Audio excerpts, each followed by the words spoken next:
May the fourth be with you. Welcome to the Positive Sports Podcast. I'm your host this evening, Ed Montana. Alongside me today, Darth Vader, Luke Skywalker, I don't know. I usually call him my brother, Alex. What's up, my brother? How you doing? Or you can call me Bill Belichick. I'm going for the Bill Belly look. Yeah, I see that. You I know? see that. We gotta get some scissors to cut those sleeves off, though. Show my guns. Hey, so before we get into the show, What's up? I gotta say something because I'm a little bit nervous for my own personal safety. Uh-oh. We've done 15 episodes. Wow. All 15 episodes, after every single episode, I have been convinced that I am the more popular host of the Positive Sports Podcast. After last week, I was wrong. Holy shit. Yo, Alex's army came at me. Just because I needled you a little bit during your shout out, they fucking came out of everywhere giving me shit. I'm like, what the hell is going on? Where did all these mental midgets come from? Well, they are Alex's army, so yes, they're mental midgets. Well, that's what you get. Dude, don't mess with me, bro. Yo, I'm sorry. I'm sorry. All right, apology accepted. Good grief. I got so much. Look, most of the time when I hear stuff about the podcast, it's like, good job. It was fun to listen to. You guys got good chemistry, blah, blah, blah. You know, it's usually positive stuff. Not last week, bro. It was negative. No, well, kind of negative. Kind of positive towards you. Hey, man, be nice to your brother. Quit being a jerk when he's doing a shout-out. Hey, man, he doesn't interrupt you during your shout-out. Quit being a prick. I'm telling you, I got so much heat. I am the sympathetic one, yes. And it wasn't even from family members. I'd expect heat from them. You may be the more popular one, but I am the most handsomest podcast host of all time. But no, that's just gonna kill it. Sundays are tough, man. Sundays are tough. Hey, Sundays are tough if you guys want to enjoy your commute to work, if you're working in an office, and you want to listen to a podcast early, bright, Monday morning. Download our podcast. Follow us on Instagram, iTunes, YouTube, Podbean. Check out the Positive Sports Podcast. You can follow myself, and me on Twitter at Brooklyn Gaucho. If you want to get a hold of the so-called popular host of this podcast, Ed Montana, you can follow him on Twitter at eMontana21. So what's up, man? And if you want to email the show and send more hate mail my way, you're more than welcome to at positivesports10@gmail.com. Positivesports10@gmail.com. I promise I will try to be nicer to my brother today. Better be. Maybe not. All right, so where do we want to go first? What do you want to talk about first? Oh, man. Let's talk a Clasico. A little soccer. A little football. I love it. Every country has one of these marquee matchups. Kind of like for people that aren't familiar, everybody has their Yankees versus Red Sox, right? But it's in soccer. And in what you're referring to is the Clasico in Spain, which is Barcelona and Real Madrid.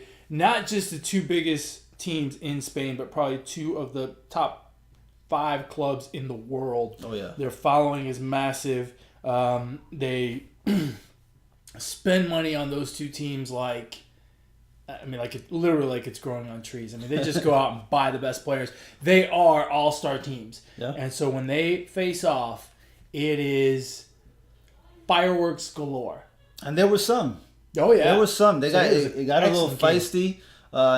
Suarez didn't bite any ears this time, but he did have a dirty foul. I mean, how does the referee not see? I mean, if you ever watched The Karate Kid and you sweep the leg. Okay, Suarez swept the leg. I mean, it was a pretty clear foul. I don't know how the heck the referee missed that one. But I tell you what, that game, and the funny thing is the game today didn't have as much meaning as it usually does because Barcelona has already wrapped up La Liga championship for this year.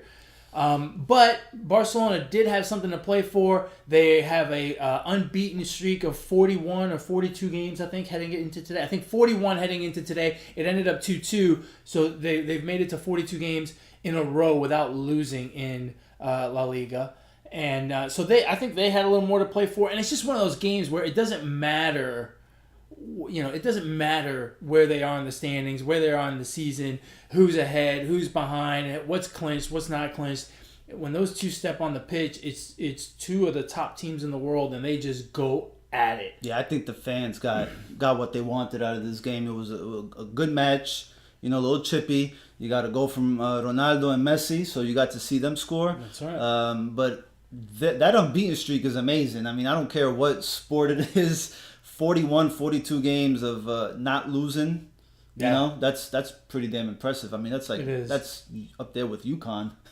Yeah, I mean, and in soccer, where it's an extremely physical game, and the level of competition, not to diminish what UConn does, but the level of competition is pretty high.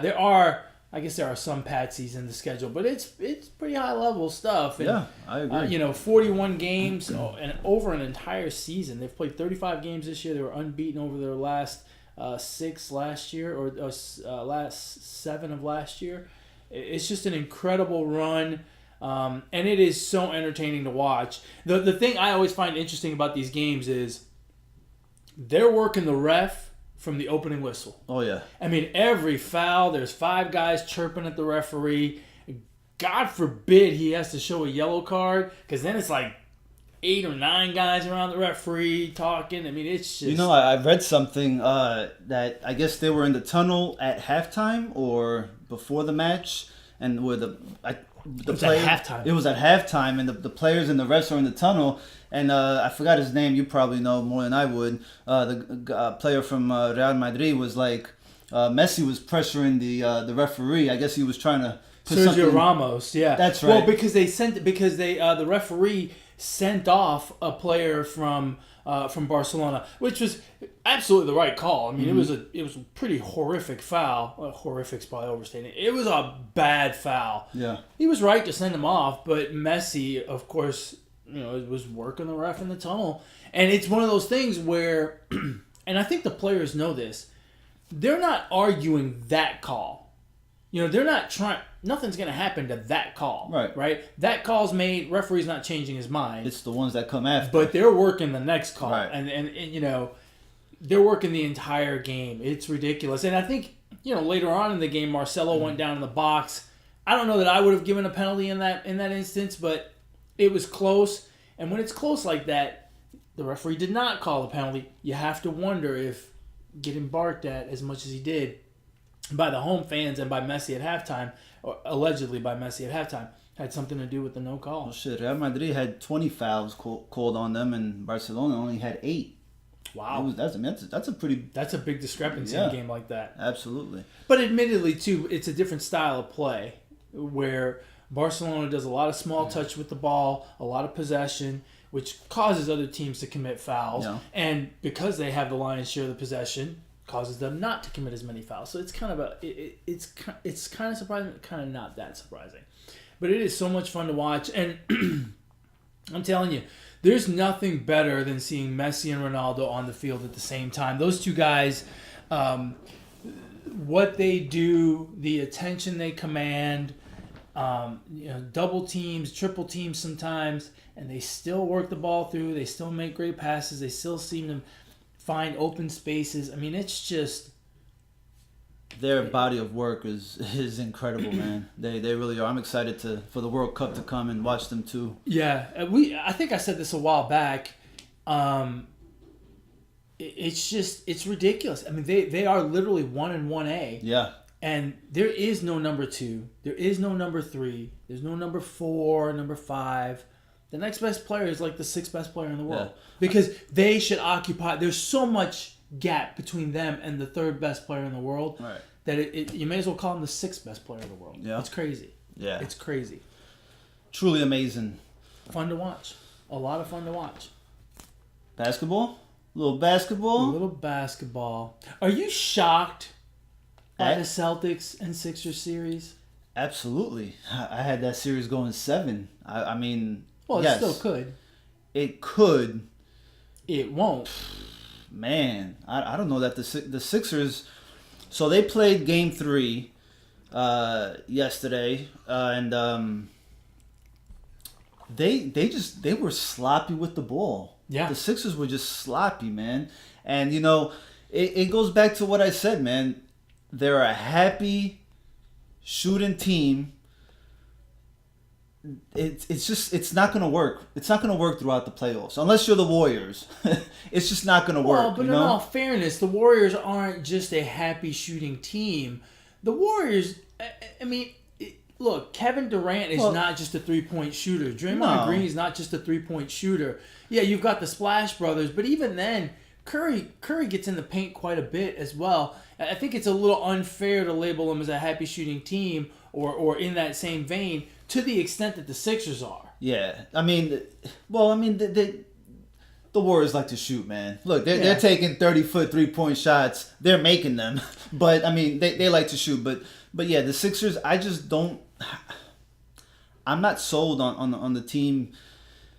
The Celtics have injuries, man, to their starters. I mean, how they have been able to just bulldoze through the Sixers, and the Sixers riding all this momentum from the regular season, right, through the Heat, right, playing them in the first round, and now you got Terry Rozier.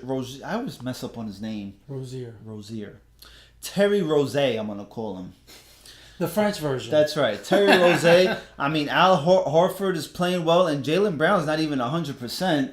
So yeah, and then Jason Tatum, man, I said he's gonna have to play like a veteran, and he's been balling out. I tell you what, the one thing every time I watch the Celtics play, in this series at least, all I keep thinking about is they are going to be unstoppable next year. You know what's scary? That Kyrie may not even be with Boston next year. I heard something about that stuff. He may not even be there. I'm not buying that. Where are they going to send him? Oh, man. They could send him straight to Coach Pop. Trade him for Kawhi Leonard. Why would the Celtics do that? Why would you not? I would rather have Kyrie Irving than Kawhi Leonard. Would you? Yeah. I don't know. I don't trust Kyrie's knee. I think he's shot, man. That knee. No, I disagree. That knee might not be. But then again, Leonard is also. He's 100%. Hell, I'll take Leonard over Kyrie. Oh yeah. I don't know. Kyrie needs the ball a little more. Leonard's probably willing to share it. You know what I mean? But I hate to say this. Like I'm a little bit bothered by. I'm a little bit bothered by Leonard and the way things went this season with the injury thing. So from that perspective, I just don't think I would get rid of Kyrie Irving for Leonard. I don't think I would do that deal. There's got to be more to that than just an injury or something. There's got to be. No, absolutely. And I'm sure we'll find out a little more once he signs with the new team or gets traded or whatever his situation is. I think more will come out. There's a lot more to that. But yes, I'm surprised that the Celtics are 3-0. They can potentially close it out in Philly. Philly needs to come with it, man. Simmons looks absolutely frustrated out there. He looks lost. Yeah. He looks like he doesn't know what he's doing, Yeah. which is kind of surprising. And then what else you got? You got Cavs and Raptors. Are you surprised that series is 3-0? I'm more surprised about the Celtics Sixers being 3-0, just because I thought the Sixers were just playing so well. The Raptors, look, they didn't, even against Washington, they didn't look like world beaters. And LeBron has always played them really well. And I'm just not sold on DeRozan and Lowry as leaders, as go-to guys under the bright lights of the playoffs. This is my problem with Toronto from the jump. This is one of the reasons why I had Washington upsetting them. They just don't they don't seem to have enough of that killer instinct that you need in the playoffs. I mean, they had that. Was it game 1 or game 2 that they had it and they just blew it? It It was game one. Yeah, It was game one. And then, I mean, that game 3, how do you let LeBron just... I mean, they're pedaling backwards the whole game. Yeah. For 5 seconds, they're just pedaling backwards. The guy that's defending him is lost, and they took a close-up of LeBron throwing up the one-hander off the rim, and the defender jumps. I'll give him credit. He jumped. He's not even looking at the shot that LeBron is putting up. I mean, it's. I feel like they just bow down to him, man. Like they don't even. They're scared of him. They don't have. Yeah. I don't know. They did. It's just horrible. Yeah, it's and quite frankly, it hasn't been that fun of a series to watch. The most exciting part of the series was Drake getting into it with Kendrick Perkins.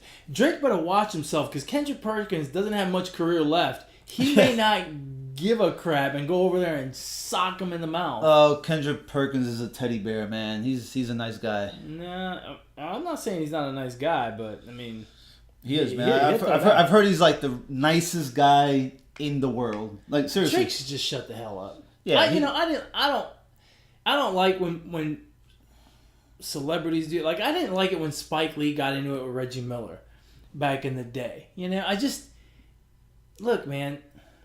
You're a fan. Watch the basketball game. You do not have to be a part of the show. The show is the 10 guys on the court that do amazing things playing basketball. You're a singer.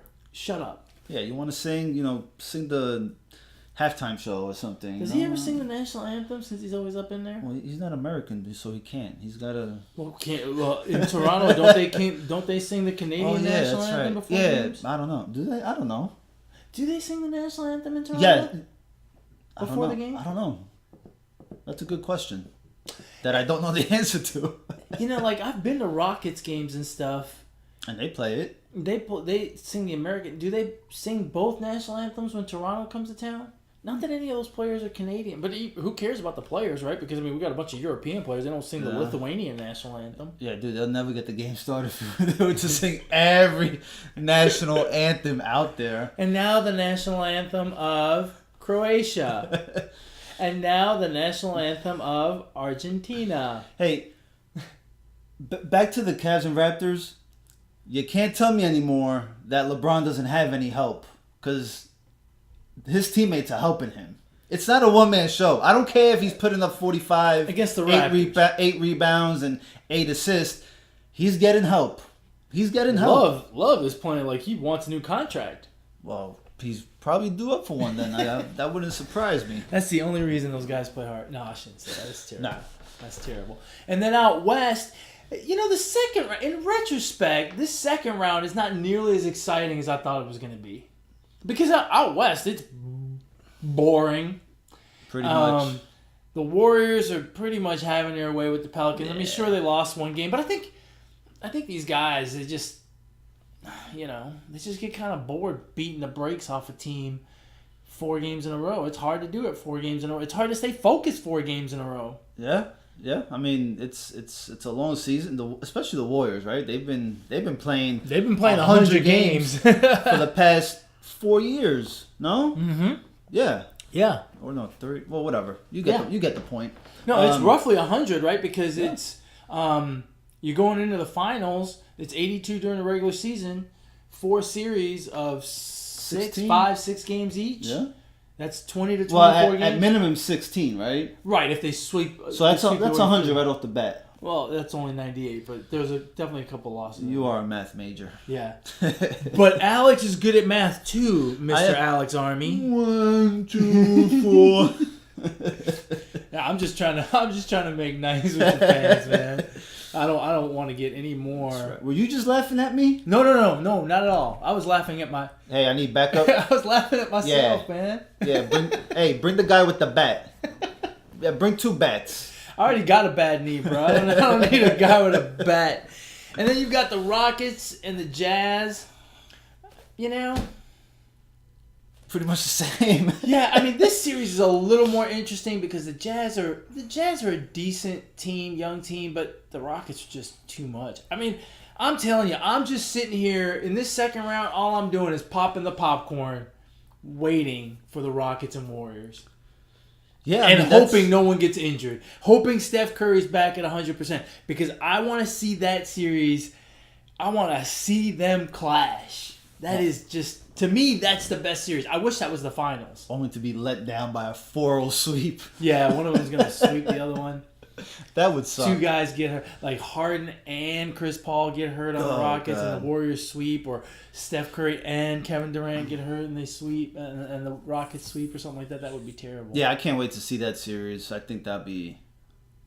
Hopefully, right? I'll be all in on that one. Yeah. I'll be all in on that one. Especially because... we've been talking a lot of junk between you and me about the Warriors and Rockets, and you don't believe in the Rockets, and I do. I do not. I do. And watching the playoffs, I think the Rockets are going to beat them. No way. We can go ahead and do the conference predictions right now, bro, because I'm picking Rockets in 7. No. They've got home court, right? They've got home court. Yeah. Rockets in 7. Nah, bro. I'm not being a homer either. No. Rockets in 7. Rockets in 7. No, you're being a homer. Homer. Rockets in 7. All right, so what else? What else we want to talk about? A little soccer, a little basketball, baseball. What is this baseball? Baseball. It's not going good for me. If you don't know by now, and if you didn't watch our 2018 baseball preview, you gotta go back and watch that. I'm a Mets fan. It's good stuff. It's good stuff, man. Yeah. Good predictions out there. My Mets have gone into the toilet.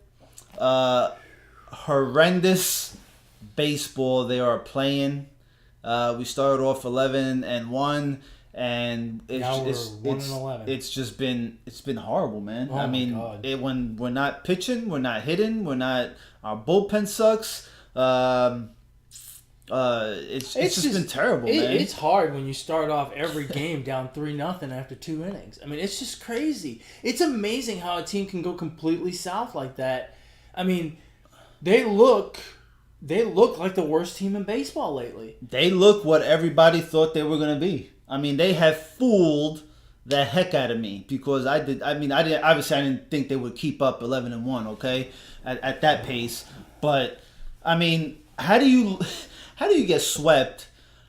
Atlanta always plays this tough. How do you get swept by the Rockies? 3 games. How do you get swept by the team with the 3rd lowest team batting average in the majors? And they hit this weekend. Nolan Arenado beat the brakes off of Mets pitching this weekend. And he's good. He's good. Oh, I like him. Absolutely. But, I mean, collectively, how does that team just put up runs like that? And we're playing in Queens. We weren't even playing in Coors Field. The good thing is the rest of the East sucks. I mean, the Braves have been playing okay, but they're not that good. And then the Phillies, and I don't know what the Phillies and the Nationals, I don't know what the Nationals are doing. I mean, Scherzer's out there fanning 15 and losing. I mean, what is going on? They actually came back and won. They did? They did. Oh, okay, my bad. But still, what are they doing? They're playing 500 baseball, and I think when you go position by position, talent for talent, that is head and shoulders the best team in the East. Head and shoulders the best team in the East. The only comparison that they have to another team in the East is pitching with the Mets.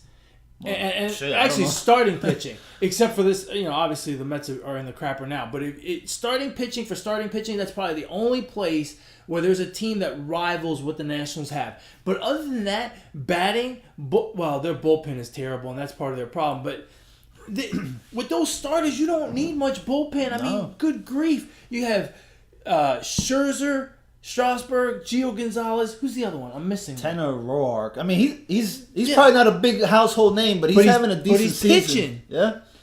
Yeah. I mean, I'm still scared of the Nationals just because they're the best team in the East. Yeah, absolutely. Pound for pound, they're the best team. I don't think they'll be in 3rd or 4th place for much longer. So. I wouldn't be surprised if they ended up running away with it. I like the Braves, man. I like the makeup of the team. I like the makeup of the team. They got real good young talent. And not good enough to win yet. No, but they're on their way. Yeah, absolutely. They've done something right. And the Phillies, screw the Phillies. The Phillies are a bit away. I think they're not. They're young, but they're young and not as good as the Braves. I think so. I think they're a year behind the Braves. if I had to guess. And then the other story, man, it's going to be a fun summer watching the Yankees and the Red Sox. The Red Sox are for real. And the Yankees have ripped off, 15 of the last 16? Yeah. They just beat the brakes off the Indians. Yeah. I mean... They swept them. Yeah, that's going to be fun to watch. We predicted that. Yeah. We predicted that would be fun to watch. And it's shaping up to be every bit of enjoyment that we thought it was going to be. I think those two teams are head and shoulders above everyone else in the East. And it's going to be fun to watch. I can't wait to see September series between those two teams when they're playing for the AL East title. The other spot that looks like it's going to be a lot of fun to watch is the Astros and the Angels. That's right. Ohtani looks like the real deal. The Ohtani effect. Ohtani looks like the real deal, and the Astros are loaded. Yeah.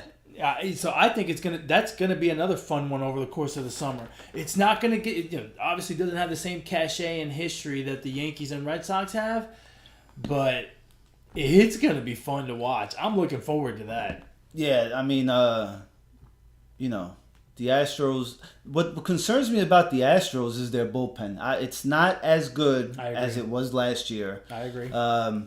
And it looks like the lineup has hit a point where it's just kind of slumping collectively. Yeah. You know what I mean? But that's one of those things that they'll work their way out of that. And even with this collective slump that they're in, they got a 660 winning percentage? Yeah, no. However many games they're in, 35 games in. I mean, they're for real. The last year was no fluke. That's a good baseball team. And, they play it the right way, and it's going to be fun to watch them this summer. I think it's going to be – I think them and the Angels are going to be really fun to watch. Have you seen Ohtani's stats? No. For the month of April? Probably, but I don't remember. They are, not bad. For a first month of getting introduced to major. You got him? Well, let's see. All right, so for pitching, he pitched 20 innings, got a 4.43 ERA. Really? He's allowed 3 home runs, struck out 26. 26 in 20 innings. That's not bad. Well, that will translate to a lower than 4 ERA eventually if he keeps that up. If people are swinging and missing that much, one an inning, you can work yourself out of a lot of jams that way. And his hitting has been even more impressive. He's batting .341, 4 home runs, 15 total hits, and he's played 12 games as a batter, and he's got 4 starts as a pitcher. That's not bad. He's only played 12 games as a batter? Yeah. They've only used him in 16 games. They're 30. Well, think about it. 30 games. He needs to rest. I'm sure he rests. Every other day? Every other game you sit him? Bro, this guy's pitching and batting. What the hell you want from him? I want him to pitch one day and bat the next day. Dude, his second fastest pitch... Wait, his fastest pitch was 101 miles per hour. I don't believe the one. You don't believe that? I don't believe the guns anymore. They're all kind of shaky, I think. We see guys rolling up 102s like it's nothing now. Yeah. I don't buy it. I don't buy it. The speed thing doesn't impress me that much. Nonetheless, those stats are pretty good. That's pretty good for a first month into the league. If he plays as a DH or a fielder more often, and he continues to pitch like this, and he gets 20 starts, how is he not gonna be the MVP? Who would you pick as MVP? I gotta tell you, there's 5 months left of baseball, and you made that argument in our baseball preview. And damn it, bro, if he continues this pace, and the Angels win the division, or they get a wild card, they're gonna get the wild card. Either or. They're gonna get the wild card. Look, in the American League, I think the playoffs are set. It's going to be the Yankees and the Red Sox out of the East, the Indians out of the Central, and the Astros and Angels out of the West. I don't think we have to play the rest of the summer to figure that out. That's what's going to happen. So the Angels are going to be that kind of good. Which brings me back to my original question. If this guy has 20 starts and he's got 10 wins and he hits 20 home runs and bats 290 or 300, and he's batting 340 in April, how is he not going to be MVP? I need to see his WAR number. I wonder what his WAR number is going to be. That's. I don't know, and I don't care because I don't know the formula to it. So I don't understand. I don't understand the calculation. But either. no, I know what the meaning of it is. But no, bro. You got a great point, man. I mean, how does he not get considered? Right? I mean, considered. Well, that's because. How does he not get the trophy? Well, that's because Mike Trout, who I picked, by the way, in my AL MVP prediction. How many starts on the mound is he gonna have? How many wins is he gonna have pitching? He's affecting team. He's affecting the team every day. How many? What's his ERA? 0. Better than Ohtani's. It's infinity. It's infinity. Yeah, out of this world. I don't know, man. I want that to happen. That's so interesting, right? And you know what? The unfortunate thing is, with both of them being on the same team and the West Coast effect, they're going to cannibalize some of their votes. Yeah. So neither one of them may win. True. But True. I just don't see how Ohtani doesn't. I mean, I don't know. The guy bro. pitches and hits. And it does it well. Pitching is the most important thing. Does it well, and it'll be for a playoff team, right? Here's my... Okay, look. This is how you have to think about it. Does Clayton Kershaw, in his best seasons, and I don't remember this, but I'm sure we can go back and look. Did Clayton Kershaw, in his best seasons, Max Scherzer, in his best seasons, did those guys get votes for the MVP? Kershaw did. Yeah, exactly. I think Scherzer did as well. Probably. So if Clayton Kershaw, playing every 5 days, got some MVP votes, how is Ohtani not going to get more votes than that and win the MVP? I don't know, bro. I'm bamboozled. Man, I wish I'd bought like a ticket. I wish we could fast forward the season. I wish we could go back and go to Vegas and see what the odds were for Ohtani to win MVP and put 100 on that. Put 100 on that, bro. Oh, man. I wonder what the odds are now. Oh, we're going to have to look that up. I'm sure they've improved, but they got to be whatever to 1. Well, yeah. Okay, we're looking that up. Yeah, we got to look that up. Okay. Because now I want to go to Vegas. Dude, I just don't understand the argument for him not being MVP if he keeps this up. Through the month of April, is he not the MVP? Who's done more? Mike Trout. Because Alex picked him. Yeah. No. I don't care what Alex's army says. There's no way. Better watch what you say, bro. And look, the gloves are off when it comes to Ohtani. And then the other story, really, in the MLB, is the fall of the Dodgers. Wow. Ooh, man, I told you. I predicted they weren't going to be as good this year. I didn't think it was going to be this terrible. Kershaw now is out. I don't know for how long. He got a bicep, something on his bicep. That's not good. That's not good if you're a pitcher. No, that's not good at all. So they are. I don't think they don't have the pitching, bro. And I think that And they're hitting. Justin Turner's out. I mean, Justin Turner's out. That's big too. So there's a. I almost dare to say I think there's a clubhouse problem there because who got benched? Was it Bellinger or Seager? I think Bellinger. And Seager's hurt too. That's right. So it was Bellinger then. Yeah, there's a problem. There's a problem there. How do you have a problem with a team like that? You know what I mean? Look, sometimes Brian Roberts. Yeah, maybe. And also, you have to remember the World Series hangover. It's hard. It's hard to play. 162 games and another, 20 games, so 180 games last year. No, listen. And come up short like they did, as close as they were to winning it. a losing Game 7 at home. Look, man. There's a certain hangover there that happens when stuff like that happens to teams. Look, the Texas Rangers went to the World Series and lost. That's a hangover, okay? A team like the Dodgers, with the talent that they have, there is no hangover. Yeah, but bro. we just went through some of their injuries, right? When you're talking about, Well, that's not a hangover. That's just bad luck. Well, but that's also part of the hangover effect, right? The guys get injured more easily because they played so much the previous year, and they don't take care of themselves quite as well over the winter because they're kind of bummed out about the whole thing. That's all part of the whole hangover effect. It's not like they just walk out there because they're drunk. I like that hangover. It becomes a little more encompassing than one thing, and that's what I think is happening to the Dodgers. Now, we shouldn't take anything away from the D-backs because the D-backs are playing some serious baseball. Yeah, and we were both.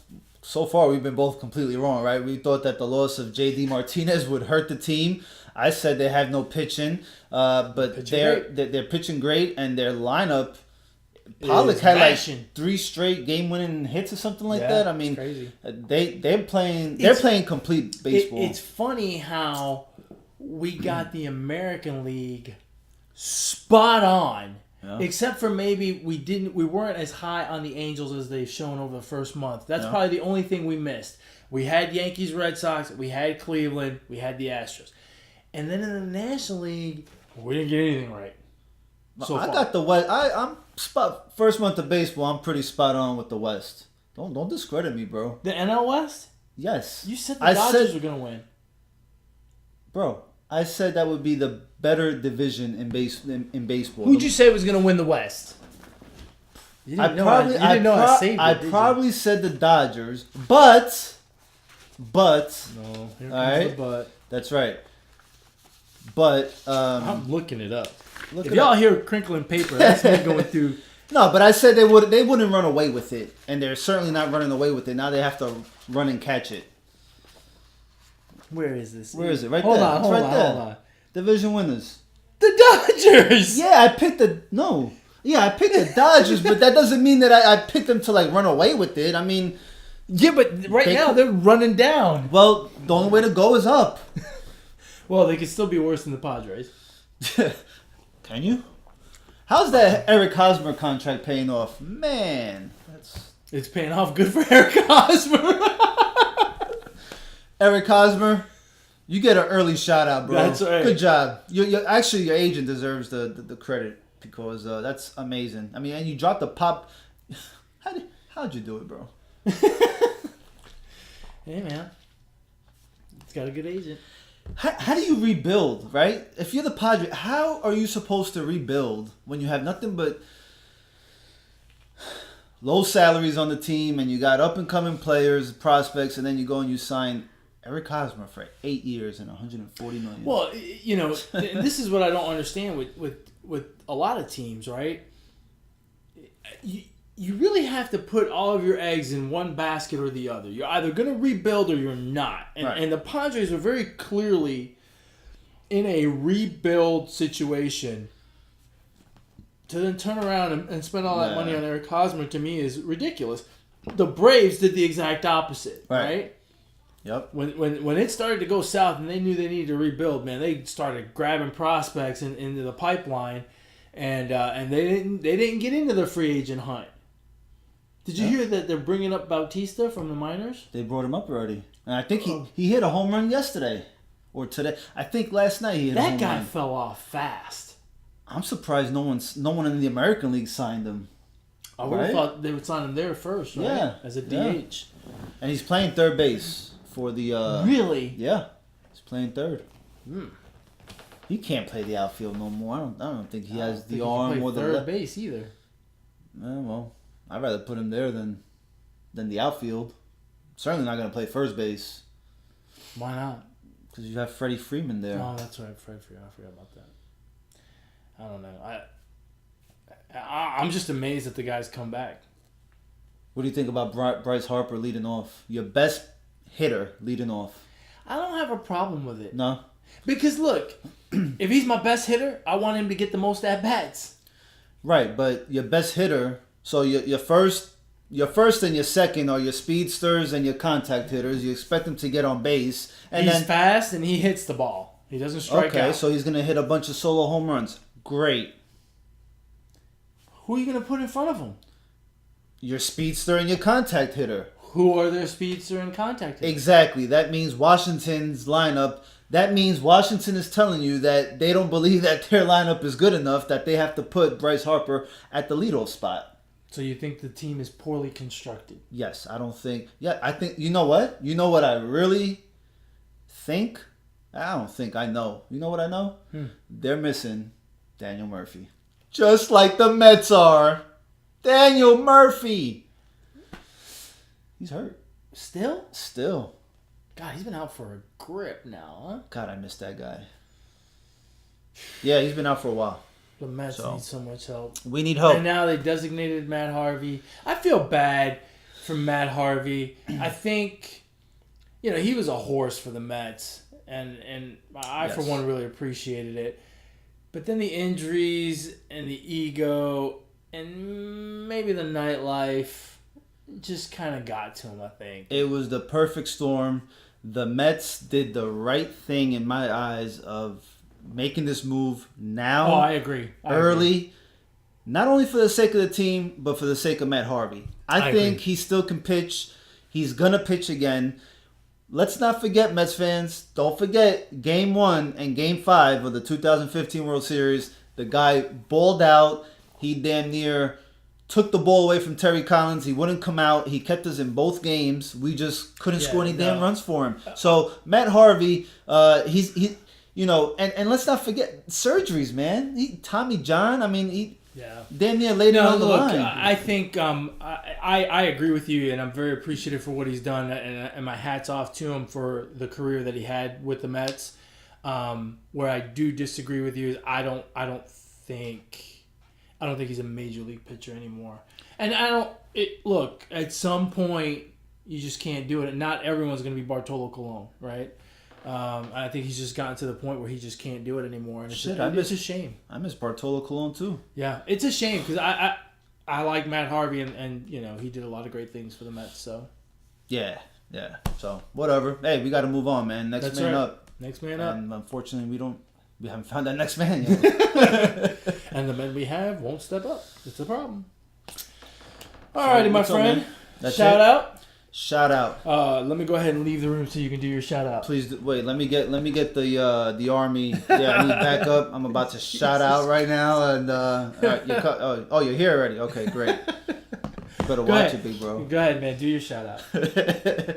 My shout out this week goes to, as much as we talked about the Los Angeles Angels, it goes to Albert Pujols. What a career Pujols has had. I've watched him during his major league career, and he's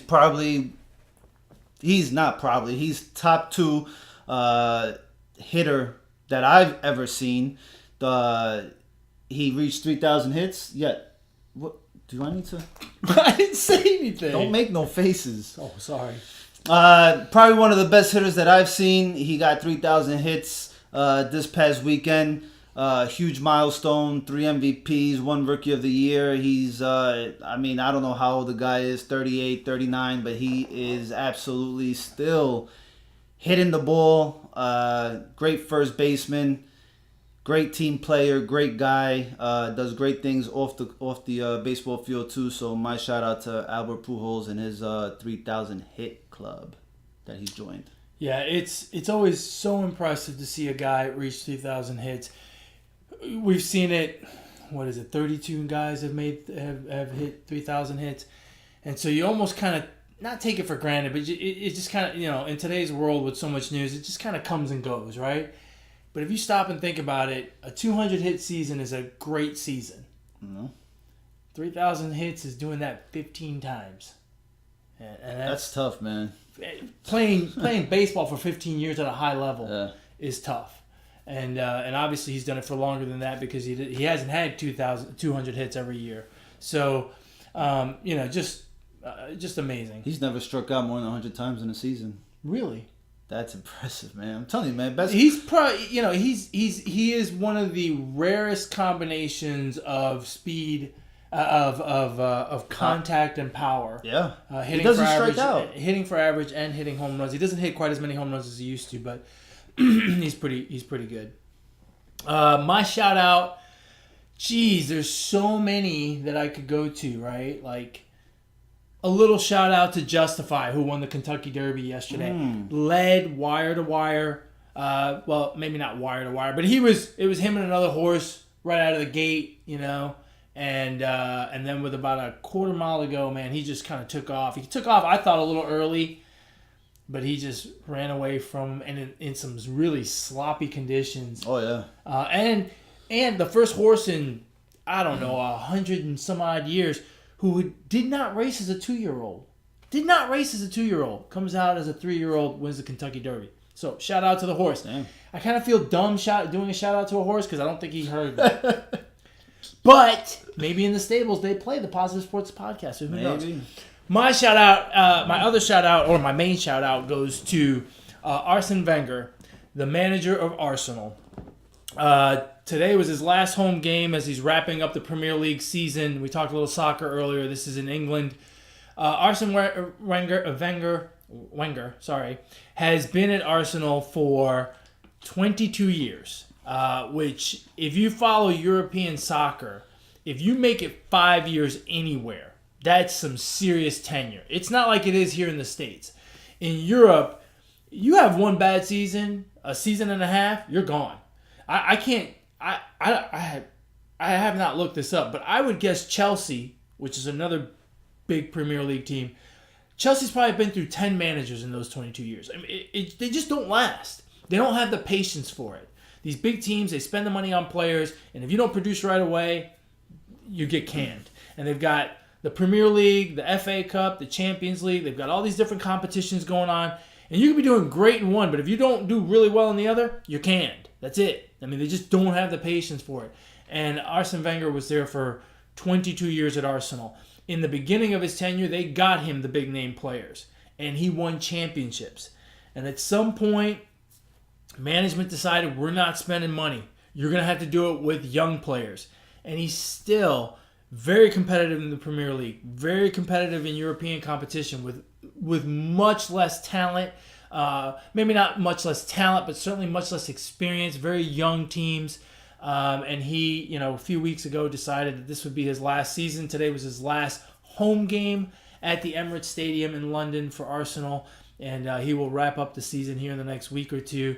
Really a fantastic career. What he's been able to do with veteran talent, with great leadership, with high quality talent, with young guys, with a mixture, with good goalkeepers, bad goalkeepers, problems in the clubhouse. I mean, it doesn't matter the situation. Arsenal's been competitive throughout his tenure, and it's kudos to him, and best of luck on whatever his next adventure is. Just a class act all the way, and I'm kind of sad to see him go personally. Sounds like he had a great career. Yeah, he did. He was an awesome coach, I think. So, with that, we have come to the end of another episode of the Positive Sports Podcast. I encourage all of you, if you have any comments, any suggestions on how we can make this show better, reach out to us. If you want to reach out to the show directly, you can do so via email at positivesports10@gmail.com. Positivesports10@gmail.com. If you want to get a hold of my brother, if you're a part of Alex's army and you want to shout out to my brother, you can do so. Remember, don't be a leader, be a follower. Follow me on Twitter at Brooklyn Gaucho. You ever think about spelling that for people? I was never good at spelling. Actually, I won 3rd place on a spelling bee one time. Really? Yeah, 3rd place. Shout out to you. Wait, how old were you when that happened? I don't know. I just told you I'm in 3rd grade. Oh, so you were 8. I guess. Shout out I don't know. Shout out to you, brother. Thank you, 30 man. years late. Or something like BROOKLYNGAUCHO. Well, you gotta say it at the end too, or else you might get a ding. Huh? In the spelling bee, you gotta repeat the word. Oh yeah, Brooklyn Gaucho. Origin, Brooklyn. Brooklyn and Argentina. Yeah, Brooklyn, Argentina. If you want to get a hold of me, you can get a hold of me via Twitter as well. My handle is at emontana21. I'm not spelling it because I cannot spell. But you can reach me at emontana21. If you're part of Alex's army and you start DMing me some mean messages, go ahead. I don't care. It doesn't bother me. You know why? You know why it doesn't bother me? Why? Because you should ignore the negativity. Be the positivity. Peace.